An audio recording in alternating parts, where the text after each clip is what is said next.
This is the Detroit Sports Podcast Network. Thank you so much for downloading today's podcast on the Detroit Sports Podcast Network. Today's episode is brought to you by MyBookie. For all your betting needs this season, check out mybookie.ag. That's mybookie.ag. Use promo code Detroit100 and they'll double your first deposit. You play, you win, you get paid. Again, go visit, enter great contest. If you're definitely into the action, you don't want to go to any other place besides MyBookie. Visit mybookie.ag, promo code Detroit100. Fellas, I want to tell you about a product that can improve your performance in the bedroom. And what better way to improve the quality of your life than to please the woman of your dreams? Blue Chew brings you the first chewable with the same FDA-approved active ingredients as Viagra and Cialis, so you know they work. Blue Chew is the fast and easy solution for any man looking to enhance their performance and step up their game. You don't have to be one of those guys that finishes quickly, or you don't have to be one of those guys that, at the end of the day, regrets not having a great sex life. Blue Chew is prescribed online and shipped straight to your door in a discreet package, so no in-person doctor's visit, no waiting in the pharmacy, and best of all, no more awkwardness. They're made in the USA, and since Blue Chew prepares and ships direct, they're cheaper than a pharmacy. Right now, we've got a special deal for our listeners. Visit BlueChew.com and get your first shipment free when you use our special promo code DETROIT. All you got to do is pay the $5 shipping and handling fee. Again, that's BlueChew.com, promo code Detroit to try it free. Blue Chew is the better, cheaper, faster choice, and we thank them for sponsoring the podcast. A defining season is finally here. Next on Michigan Podcast. But there's going to be one team that's going to play solely as a team. No man is more important than the team. No coach is more important than the team. The team, the team, the team. Looks deep for Anthony Clark. Waits for it. Hit. Caught. This is no time for that. In the pocket and a sack. Tim Jamison. Brady gets terrific. Throws it and a touchdown. Knight again. Schultz just before Brazil got him. And a leaping interception by Woodson. Harbaugh back to throw over the middle. Caught by Collier at the 5 on his feet. Touchdown, Michigan. On its way. It's good. He's 5'7", 179 pounds, a junior at Michigan. But Jamie Morris packs a wallop, and he delivers for Bo Schembechler. And here's your first play. Pressure coming. Sack. It is Glenn Steele, number 81, who fought his way through the traffic. Option. And Robinson calls his own number, and he's going to score. Oh, an easy touchdown for Robinson and Michigan.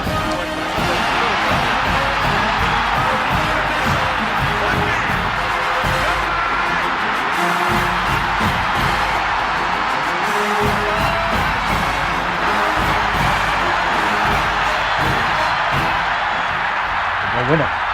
We're going to win the championship again because we're going to play as a team. And when we play as a team and the old season is over, you and I know it's going to be Michigan again. Michigan.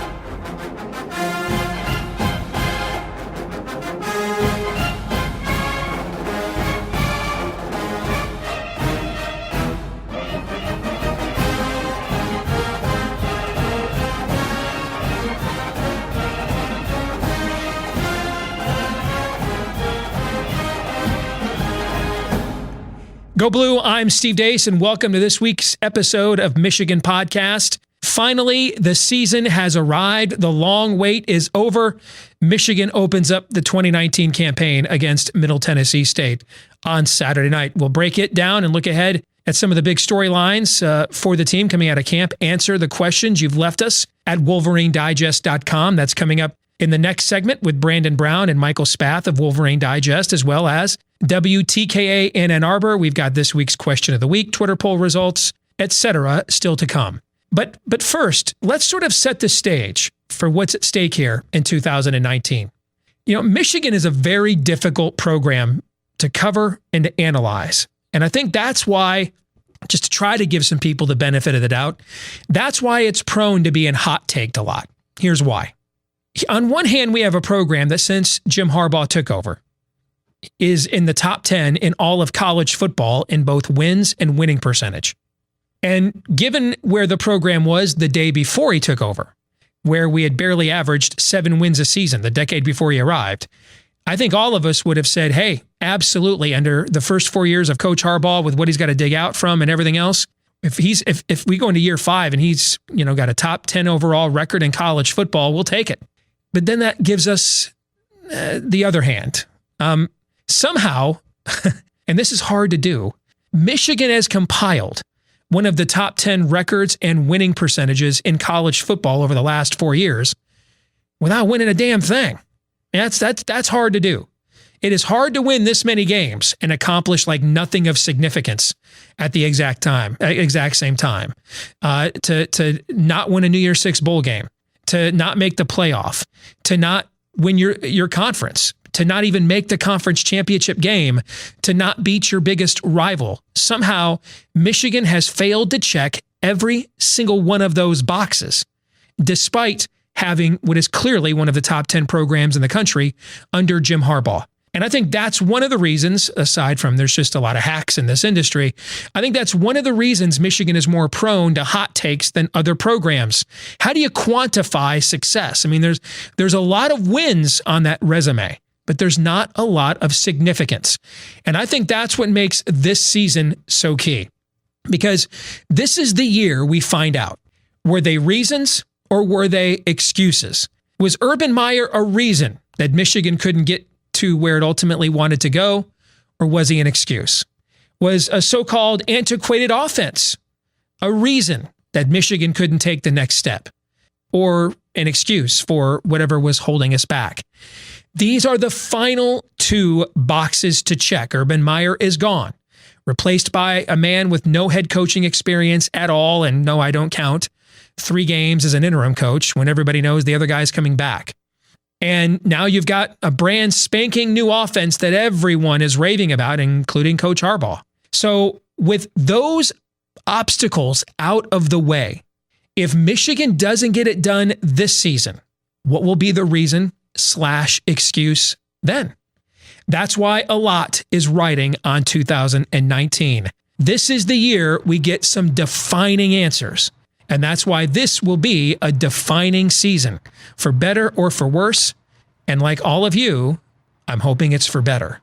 You can tell the season is nigh because we're upping the ante where the content is concerned on our Patreon page as well. I've already got some week 0 and week 1 early lines I played earlier this year, with an opportunity for you, if you're one of our subscribers, to look at those lines and see how they've adjusted. We've opened up a brand new sports book here in Des Moines, Iowa, where I live, and you've gotten a chance to see the first game that or set of games that I've played at our sports book there as well. We'll be giving you exclusive post-game podcasts, instant reactions to every Michigan game on our Patreon page as well, if you're a part of our $5 a month exclusive club. And that's where you get access to all of our content. And for $25 a month, you get all of that content as well, but you'll get your name or your business in the credits and a shout out on the show. If you want to support us here at Michigan Podcast, go to patreon.com/Michigan Podcast. That's patreon.com/Michigan Podcast. It's a new football season. Familiar names like Antonio Brown, he's changed teams. He's on the Raiders. Le'Veon Bell's with the New York Jets. Odell Beckham Jr.'s in Cleveland. However, the one thing that hasn't changed is where I put my money when I bet on games. MyBookie.ag is the place to bet on the biggest games every single week. MyBookie.ag has better bonuses and more prop bets than any other sportsbook, period. This year, they're even hosting the first online handicapping super contest. First place is guaranteed to win $100,000, and it only costs $100 to enter. All you have to do is pick 5 games against the spread every week, climb the leaderboard, and cash in your share of the huge prize pool. MyBookie.ag has live in-game betting on every NFL game. They also have the most rewarding player perks in the business. And for you fantasy guys out there, you can even bet the over-under on how many fantasy points a player will score in each game. When you sign up at MyBookie.ag, they'll match up to $1,000 for your first deposit with promo code Detroit100. Visit MyBookie.ag today. That's MyBookie.ag BOOKIE.AG, and use promo code Detroit100. That's DETROIT100 to get up to $1,000 in bonus money. MyBookie.ag is always the right play. You bet, you win, they pay. Back here on Michigan Podcast, joined by my partners at Wolverine Digest, Michael Spath and Brandon Brown, also of WTKA in Ann Arbor. Gentlemen, go blue. It's time for game week. Are you guys ready to go? I couldn't be more ready. I mean, honestly, Brandon and I were talking about it today. We've been talking about it all week. I mean, you had a little bit of taste of it in week 0 with that Miami, Florida game and Arizona, Hawaii, and now we're waiting for Michigan, and it can't come too soon, man. Just dying for the longest off season in any of the sports, major sports. Please, for the love of God, let it be Thursday, Friday, and Saturday already. I'm guessing that you concur with that, Brandon? I do, yeah. I was talking to Mike just before we started the call. I texted him, I'm like, good God, can we just get these games here already? No shot. I'm not taking a shot at Will Hart, but when they give us a punter for 16 minutes at media availability, that means we're ready to talk about some games, for God's sake. That means they're officially out of things to talk about. So we've got 5 questions from the audience. We're going to get to those in a minute, but I want to start with one from me. Jim Harbaugh yesterday had his first press avail of game week press avail of the season. Is there anything you guys learned yesterday or very late in camp that stood out to you that you think our audience needs to highlight? Brandon, I'll start with you. Not really. Michael and I talked about this yesterday when we were trying to think of an idea for the website for Wolverine Digest, and I guess it was kind of noteworthy that he confirmed that Andrew Stuber tore his ACL and is indeed out for the season. I mean, we had heard that he was pretty injured and that he was going to miss significant time, but obviously that means he's done for the year. That's unfortunate for him as he was battling for the right tackle starting spot. And then Jim Harbaugh was pretty open about the fact that he's pretty impressed with a lot of freshmen earlier, that he thinks somewhere between 12 and 14 are going to play this year, which sounds like a pretty high number on a team that doesn't have a ton of glaring holes. It's a lot more than played last year. So, yeah, it's going to be interesting to see who those young guys are that make an impact. But that's about it. I mean, again, kind of more evidence that we're ready to talk about a game. What about you, Michael? Well, I think the Stuber news is fairly significant, honestly, because for this reason, last year we saw Juwan Bushell-Beatty get banged up late in the year. While injuries can happen at any point during the season, the wear and tear on football players as you go along. I mean, look what Michigan last year against Ohio State. Rashawn Gary was out. Devin Bush was out. David Long was out. Chase Winovich was banged up in the bowl game. Cody Pay got banged up in the bowl game. The longer you go, the more that you put the stress on your body, and that's where it's really important to have depth.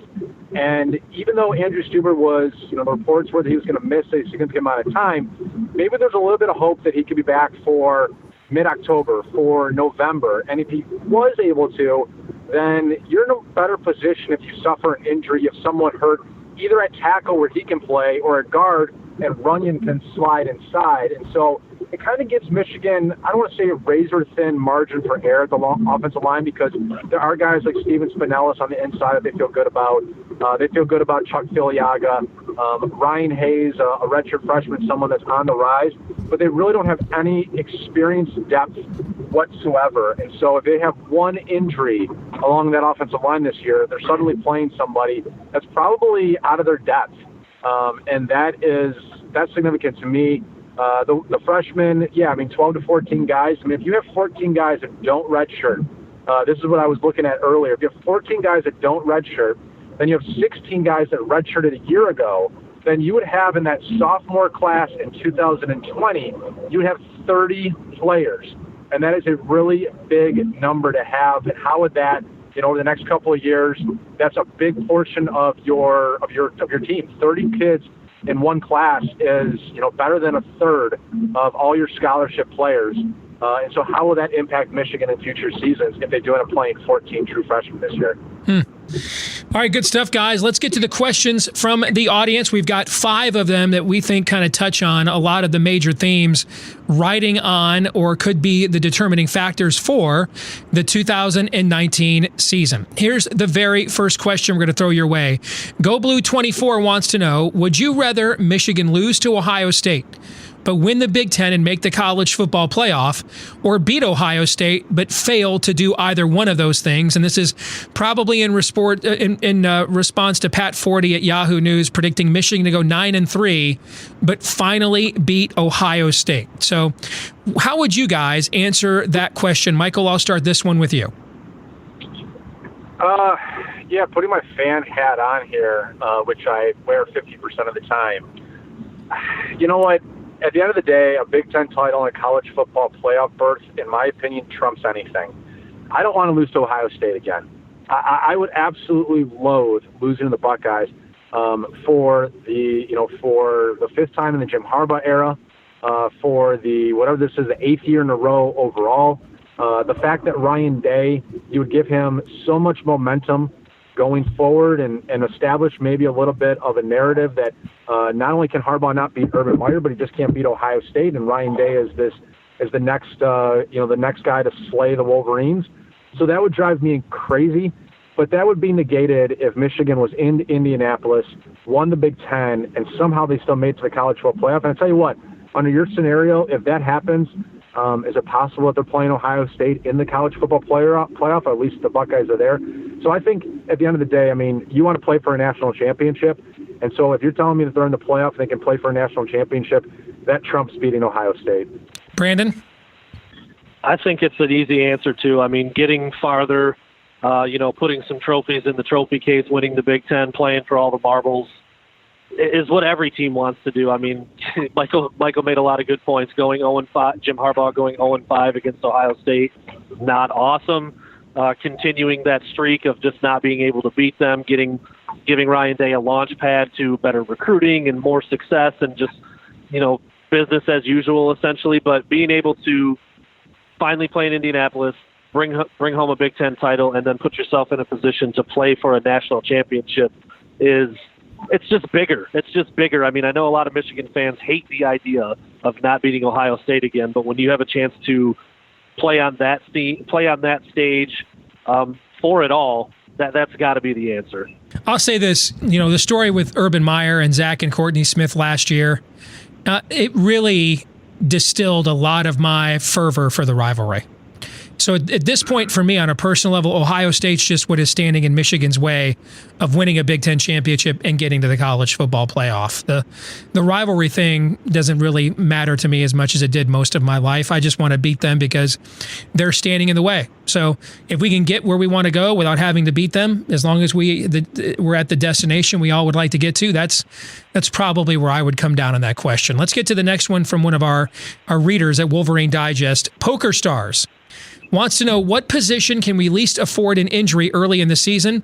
He says, I think it's cornerback or O-line, but wanted your thoughts because there are always injuries and even a bigger risk playing Army and their cut blocks. Brandon, you get this first this time. Go ahead. Well, I think the Army game is a good reference point here because I think it's defensive tackle. I think they're already thin there, already counting on a couple of true freshmen in Mozzie Smith and Christopher Hinton to provide some depth and potentially play a lot. I mean, we'll see how that looks under Sean Nua and Don Brown and how often they want to rotate guys in and out of there. But Michael Dwumfor hasn't been 100% healthy. Carlo Kemp isn't exactly a 330-pound, nose guard in there. And Donovan Jeter's never really played. So, I mean, when you start to think about who they have available already at full strength, it's not the best position to be in. So I think it's definitely defensive tackle. I mean, we talked a little bit about O-line and they've got some guys back there that they feel pretty good about. There's not even a guy to feel good about, really, with the defensive tackle spot. There's just isn't a lot of bodies there. So I think it's D-tackle, but I do think there's a couple other positions that are a little unproven, but you still have a little bit of wiggle room. Michael? I think that's a great point on the defensive tackle. I'm going to go cornerback. I agree with the question from one of the Wolverine Digest members. Because of this, if you lose Vincent Gray, first of all, if you lose Lavert Hill, then your number one cornerback is a redshirt freshman who has yet to play in a football game at Michigan, and that would be obviously huge to a huge loss for the Wolverines, because the success of Don Brown's defense has been this aggressive man-to-man, in-your-face play at the cornerback position, going from Jordan Lewis to David Long and Lavert Hill, and now Lavert Hill, and hopefully mentoring Vincent Gray in that mode. If you lose Vincent Gray instead of Lavert Hill, well, either way, your next man up right now, it sounds like, is Jalen Kelly-Powell. Jalen Kelly-Powell is in his third year out of Cass Tech, and in his first 2 seasons at Michigan, he's played cornerback, he's played safety, he's played the Viper position. So this is a man who has not really had a position yet at Michigan. Is that because, I think it's a little bit of both. I mean, it's trying to figure out where the guy fits best, but it's also, he's just kind of a tweener. He's not quite physical enough to play safety. He's not quite big enough to play Viper, and he's probably not quick enough and athletic enough to play cornerback. And so that's your first man in as your third corner. If one of those guys were to go down, that's concerning in my book. Question number 3 from our readers at Wolverine Digest, looking ahead to the 2019 season. Keith wants to know, if we get past Michigan State with a perfect record intact, do you think we will make it to the playoffs? Let me put a finer point on that. Do you think, what do you think Michigan in the Big Ten has to do to have its champion be in the college football playoff for the first time since, 2015? I think it was the last time the Big Ten champion was in the college football playoff. 2016, the Big Ten champ, Penn State didn't make it. 2017, Ohio State didn't make it, the Big Ten champ, last year's Big Ten champ. So let me put a finer point of that question. What do you think Michigan has to do as a Big Ten champion to make the college football playoff? I can start. As a Big Ten champion, yep. I think Michigan has to probably have one loss or less, and ideally to Notre Dame out of conference.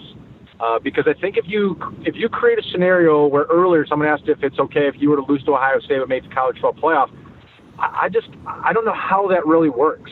I don't know how Michigan gets in. If Ohio State beats Michigan, then Ohio State's going to have to lose 2 games, and Michigan's going to have to go undefeated in that stretch. So when I look at it, I think Michigan can afford one loss during the regular season, if that is to Notre Dame, if that is to Michigan State, if that is to Penn State, and still, if they beat Ohio State and qualify for the Big Ten championship and they win, I still think they're going to the college football playoff.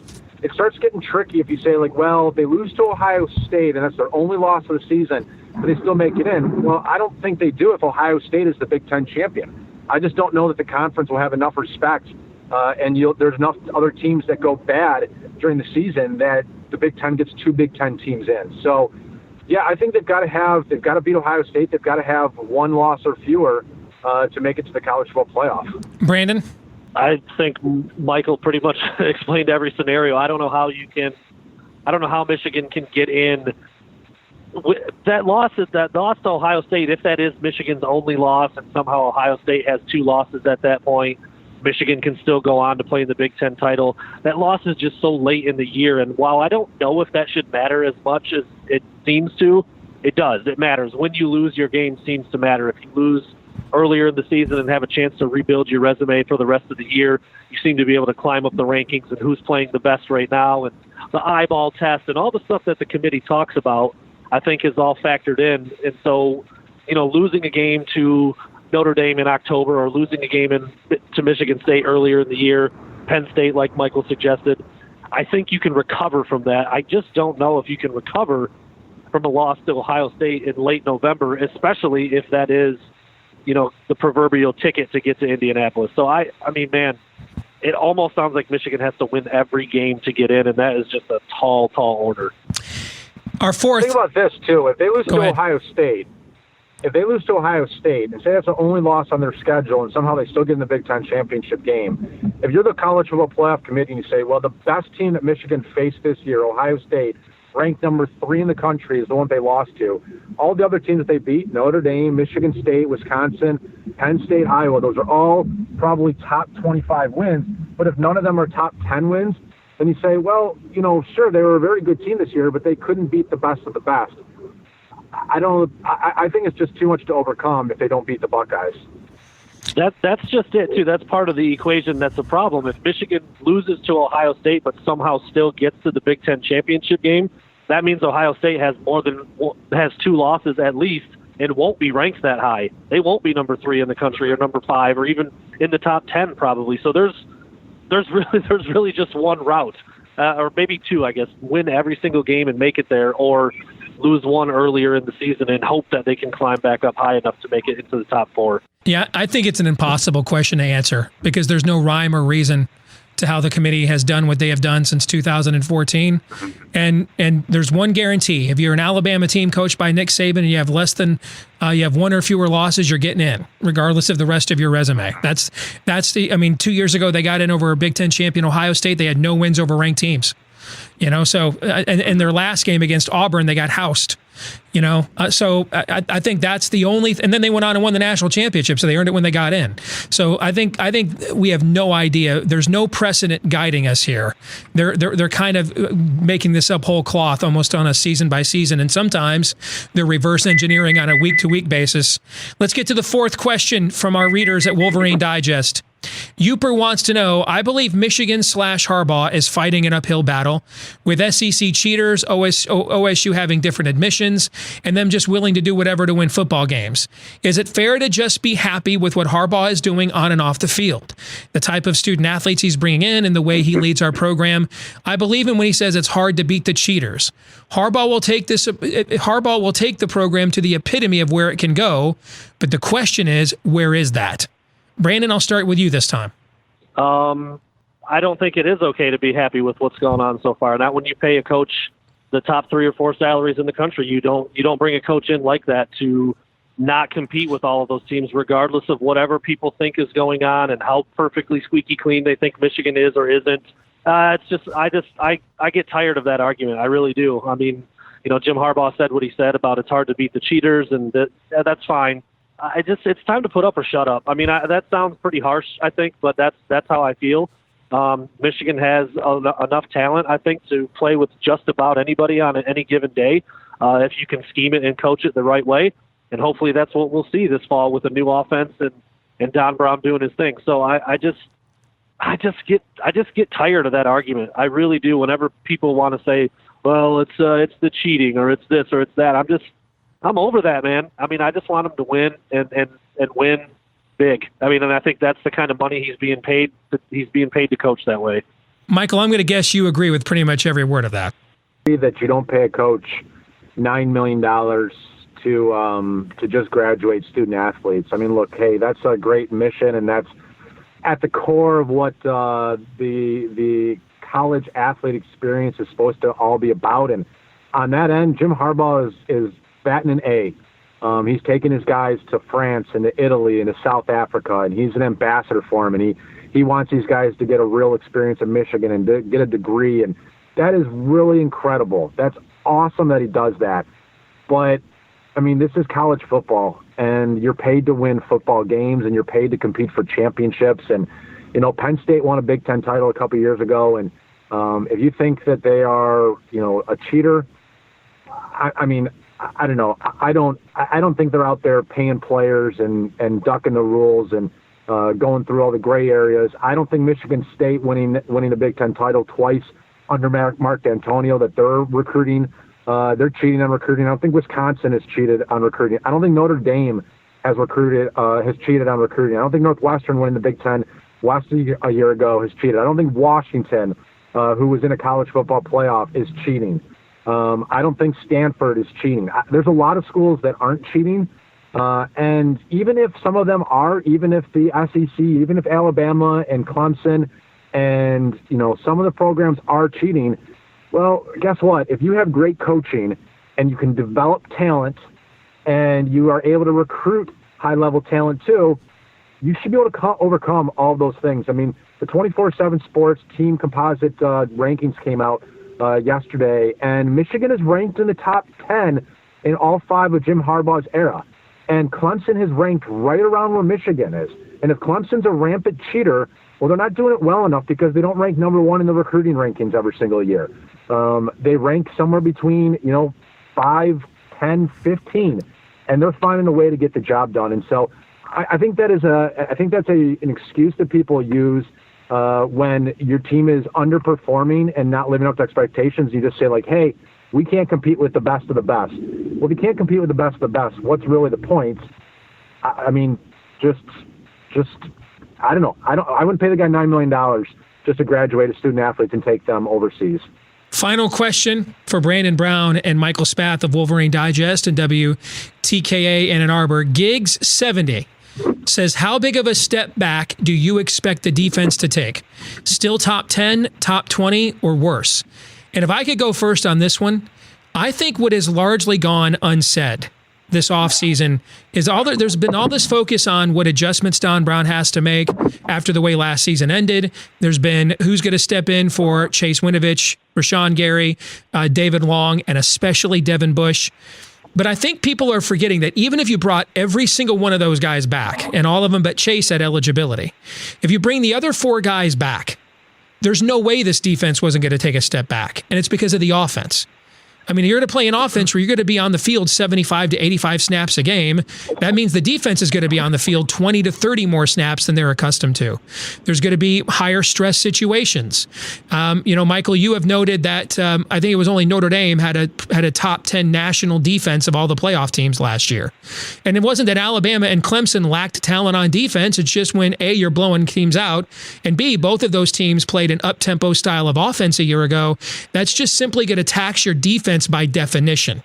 So I think there needs to be more acknowledged that regardless of personnel losses, there's no way this was going to be a top 3 defense when you're playing a much more explosive up-tempo offense. And I'll kind of hand it off to you guys from there. Michael, you can go first.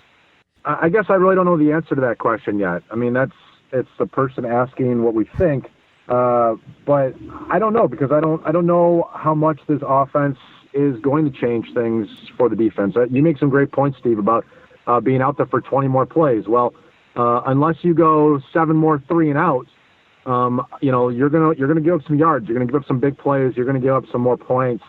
I still expect Michigan to be a top 25 defense. I agree. think if they're a top 25 defense and they're a top 25 offense or a top 20 offense, that's the perfect balance in college football. I mean, when you look at Clemson, you look at Alabama, and you look at, Notre Dame, and you look at, I think Georgia's been up there. I think Oklahoma's the one exception where they have a top 5 offense and their defense is kind of a little bit lower. But, yeah, top 25 on both sides, and you're going to have a chance to compete for a college football playoff berth. That's what it takes nowadays. You don't need to have a number 1 and a number 40. That doesn't really work. You got to have balance, and I think that's what Michigan's striving for this season. Well said. Brandon, you get the last word. Go ahead. Can I just cop out and say I don't really care? I mean, I really don't. I don't care where they rank. I mean, what does it look like? Are they keeping teams out of the end zone when they need to? Exactly. Are they forcing turnovers? Yep. Are they making explosive plays? Are they giving up explosive plays? I think those are more important questions to ask rather than, are they giving up this many yards, or where do they rank nationally in total defense? And then again, how does the offense look, and are they scoring enough points? I was talking to Jerry DiNardo in Chicago for the Big Ten Media Days, and he referenced Michigan State when I asked him. I asked him a very similar question to this. I said, what is Don Brown going to do? He obviously didn't look very well prepared against Ohio State, and then you can point at a number of things in the Florida game, but they still gave up 40-plus points in that game. And he said, well, take a look at Michigan State. They had the number 1 defense in the country, and what did it get them? The number 1 defense in the country and a 7-6 record and nothing of any significance. So I think Michael's dead on when he says there has to be some sort of balance. Your offense has to score points. Your offense has to have explosive plays. Your defense has to have timely plays and not give up a million points a game or yards a game like an Oklahoma defense. And even though they do, they still manage to win just about every game because their offense is that good. This is just the era of today's college football. It's more about offense and scoring points than it is about defense. So if you can find some semblance of a balance of both, you're going to have the best all-around team. That's very well said. Both of you, great job. Thanks for being with us again this week on Michigan Podcast. Game week is here, gentlemen. Enjoy week 1, and we will talk to you next week. All right, go Blue. Thanks a lot. Well, as you just heard, we're very excited about the addition of Brandon Brown to our website at WolverineDigest.com. He has been a fixture covering Michigan football, particularly recruiting, but team-based stuff as well for the last several years for the Wolverine. And now he will be doing the same for us here at WolverineDigest.com, beginning with focusing on covering both Michigan football and men's basketball. Then he'll be branching out from there. And we've already upped the content ante quite a bit, but it's about to get a massive turbo injection here from the likes of Brandon Brown. So we're very excited that Brandon is joining us here at Wolverine Digest. That's a great place for you to keep up with everything we do all week long in between episodes here at Michigan Podcast. Just go to WolverineDigest.com. This week's Twitter poll results, we asked you what one word best describes your opinion on the state of Michigan football heading into the 2019 season. And it looks like we picked three pretty good options because opinions on this were pretty divided. Nervous. Nervous ended up barely winning with 38% of the vote, followed closely by impatient at 32%, and confident was next at 30%. And I think that schizophrenic result, I think it is a good snapshot of the schizophrenic mindset of the Michigan fan base right now. There is a lot to like about where we are as a program and where it seems like we're headed. We're just wondering how long it's going to take to get there, right? And then you start wondering if it takes so long to get there, are we ever going to arrive? Let's get to this week's question of the week from Paul, who writes, how come Big Ten Network never mentioned Michigan in its East Division preview? Well, Paul, I actually had an interaction with Jerry DiNardo from the Big Ten Network about this, and then I saw a follow-up interaction he had with a member of the media that covers another team who was discussing a similar point with him. And it basically comes down to Michigan didn't let, in their view, Michigan didn't let them see anything at practice that they thought gave them enough information to make an educated opinion, and they didn't want to make anything up. So they didn't say anything. And that also, therefore, explains why Michigan was never specifically referenced in their preview of the East Division at the exact same time. So there you go. Michigan's obtuseness with media exposure remains, and that's kind of just been a constant around here for as long as I can remember. Well, the games are now here. The offseason is over. The narratives are done. Now we start getting actual results. Make sure you keep up with all of our coverage at WolverineDigest.com, and we give you our instant thoughts. If you follow me on Twitter, at Michigan Podcast, please like and subscribe, whichever the case may be, based on whether you watch on YouTube or listen on the podcast platform that you prefer. The more likes, subscribes, 5-star reviews we get, the more the algorithms like us and help us to find more Michigan fans like you. And that's where you come in as well. Please, I hear from people all the time, man, why aren't more people listening and watching this? It's really good. Well, you can help us with that. Let all the Michigan fans you know about Michigan Podcast. And we also want to thank our friends at Detroit Sports Podcast for helping to spread the word about what we do here each week as well. Until the next time, with the season underway, go Blue.